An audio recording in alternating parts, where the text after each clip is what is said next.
नमस्कार। दो व्यक्ति जो चांद पर गए, पहली बार स्पेस में गए और उनके जाने की वजह से दुनिया को इमेजिनेशन के दरवाज़े उन्होंने खोल दिए। मानो जैसे स्पेस पर जाना बहुत आसान चीज़ बन गई थी।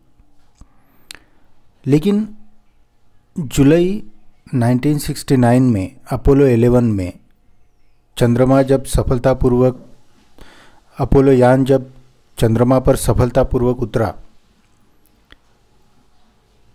तो ये दोनों यानी आर्मस्ट्रॉन्ग और एल्ड्रिन, ये दोनों चांद पर कदम रखने वाले या कहीं स्पेस पर जाने वाले पहले व्यक्तियों में से एक थे। यूरी गैगरिन नाम के एक रशिया के अंतराळवीर थे, एस्ट्रोनॉट थे। उनका भी नाम सबसे पहले आता है।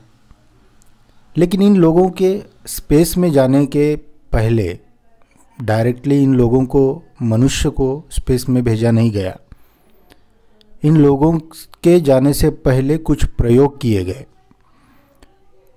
कुछ जानवरों को पहले भेजा गया स्पेस में, जिनके ऊपर ये टेस्ट किया गया कि वहाँ पर जाकर उनके ऊपर घर्षण का, उष्णता का, गर्मी का, ठंडी का या गुरुत्वाकर्षण लेस होने का कुछ असर गिरता भी है या नहीं। तो ऐसे कई जानवर थे जो एक एक करके वहाँ पर भेजे गए। इनके ऊपर बहुत खर्चा किया गया और इस तरह ये जानवर भी उस समय किसी एस्ट्रोनॉट से कम पॉपुलर नहीं थे। तो इन जानवरों में से सबसे पहले घरेलू मक्खी जो होती है उसको सबसे पहले भेजा गया। ये बात है 1947 की। तो ये घरेलू मक्खी को अमेरिका ने स्पेस में भेजने का उस समय प्लान किया। अब ये किस लिए किया कि अमेरिकी वैज्ञानिक भविष्य में अंतरिक्ष यात्रियों पर जो ब्रह्मांडीय जो स्पेस रेज होती है, विकिरण होते हैं, उनका कुछ प्रभाव इसके ऊपर पड़ता है या नहीं, ये जांच करने के लिए इन्होंने सबसे पहले स्पेस में मक्खी भेजी। ये 1947 की बात है, जब अमेरिका क्यों इतना शक्तिशाली है आज। इसका कारण ही ये है कि जब हम आज़ादी के लिए लड़ रहे थे तब अमेरिका स्पेस पर जाने का सोच रहा था और इसीलिए आज दुनिया में सबसे आगे अमेरिका दिखता है। टेक्नोलॉजी में कहें या किसी भी क्षेत्र में, आर्थिक तौर पर भी कहें, तो अमेरिका इतना वर्चस्व बनाया हुआ है क्योंकि वो बाकी देशों से अग्रसर है, आगे है।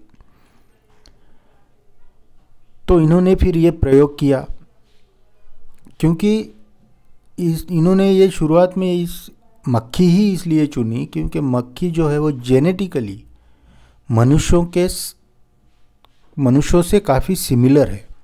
जेनेटिकली बाह्य रूप में हमसे वो बहुत ज़्यादा भिन्न लगती है, चाहे वो आकार में हो या स्वरूप में हो, लेकिन जेनेटिकली उसका जो जीनोम है वो मनुष्य से काफ़ी सिमिलर है, ऐसा वैज्ञानिक कहते हैं। और यही एक आधार रहा है कि अमेरिका ने सबसे पहले 1947 में मक्खी को भेजने का प्लान किया। अब मक्खी के बाद बंदर या वानर कहें, इनको भेजने की बारी आई क्योंकि बंदर से ही हम इवैल्यूएट हुए हैं, इवोल्यूशन हुआ है हमारा, और हम आज होमिनाइड है, ह्यूमन है। तो ये आधार बहुत एक्सेप्टेबल भी था कि हाँ, मनुष्यों के पहले अगर बंदर को भेजा जाए तो वो कई प्रकार के टेस्टों से बहुत अच्छी तरह से गुजर सकता है मनुष्य के लिहाज से। इसलिए बंदरों को भेजना शुरू हुआ। मक्खी तो एक ही भेजी गई थी, लेकिन बंदरों को जब भेजा तो एक बंदर भेज के संतुष्ट नहीं हुए क्योंकि ये बंदर ही थे जो सटीक रिजल्ट दे सकते थे। तो 32 बंदर जो है वो अंतरिक्ष में भेजे गए थे। 32 बंदर जो है वो अंतरिक्ष में यात्रा कर चुके हैं।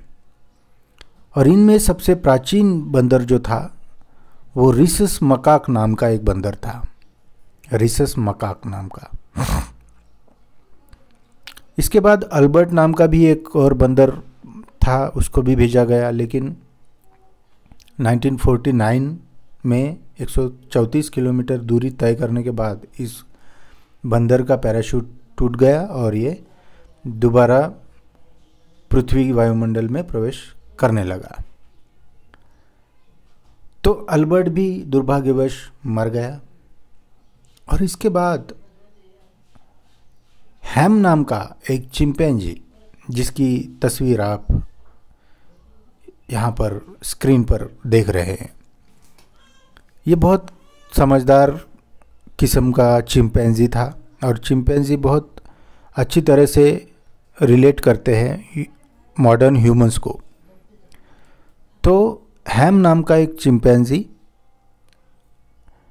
इसको पूरी टेक्निकली करेक्शन करके, टेक्निकली एडवांस सिस्टम बनाकर इसको स्पेस में भेजा गया।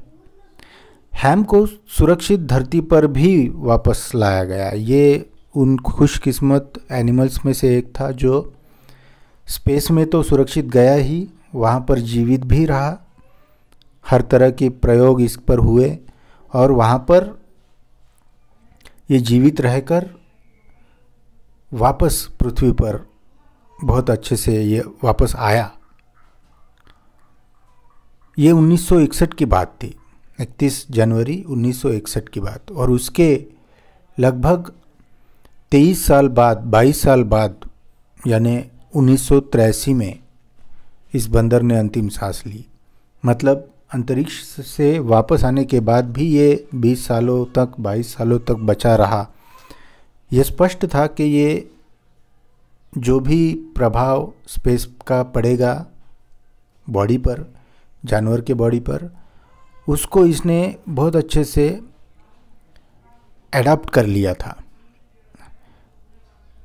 और इसी वजह से हैम को स्पेस टेक्नोलॉजी में काफ़ी अनन्य साधारण ऐसा महत्व भी है।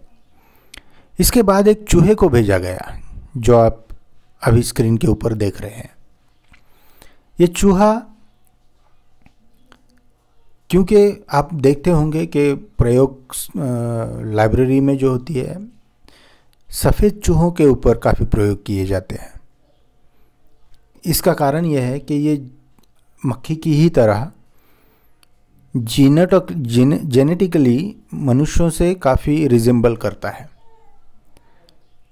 तो जब स्पेस में मनुष्यों को भेजना था तो उससे पहले चूहे को भी भेजना लाजमी था, क्योंकि ये एक ऐसी प्रजाति है जिसने लाइब्रेरी में आज तक बहुत ही सटीक रिजल्ट दिए हैं, चाहे किसी भी प्रकार के डिसीज़ के मेडिसिन की खोज के लिए क्यों ना हो।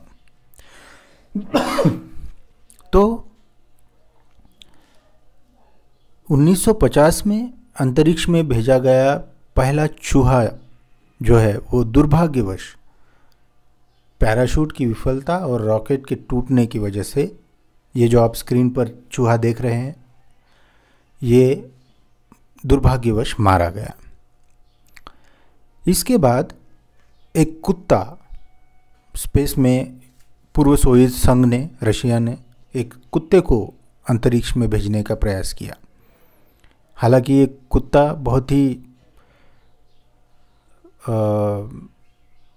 दुर्भाग्यवश और बहुत एकाकी मौत मारा गया था। 1957 में इस कुत्ते का नाम था लाइका। ये कुत्ता नहीं, कुतिया थी एक्चुअली। तो 1957 में ये काफ़ी फेमस हो गई थी जब इसे भेजा गया था। 1957 में लाइका ने, जो कुत्ते की प्रजाति है, इसने, अब क्योंकि एडेप्टेड कुत्ता भेजना ज़रूरी नहीं था, आवारा कुत्ते जो होते हैं, इन कुत्तों में रेजिस्टेंस जो होता है बीमारियों से लड़ने का, वो ज़्यादा होता है। इसी वजह से एक आवारा कुत्ते का चयन किया गया, उसी को लाइका नाम दिया गया था।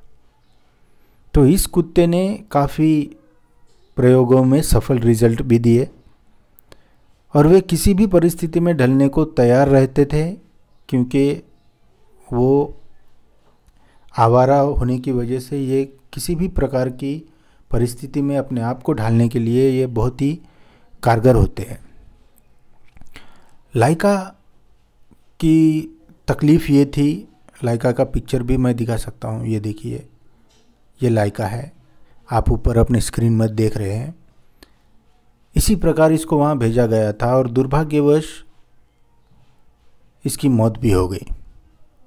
लाइका पृथ्वी की परिक्रमा करने वाला पहला जानवर था। जब ऊपर ये स्पेस में गई और जो रॉकेट था वो उसने जब परिक्रमा की पृथ्वी की, तब तक ये जिंदा थी ऐसा माना जाता है।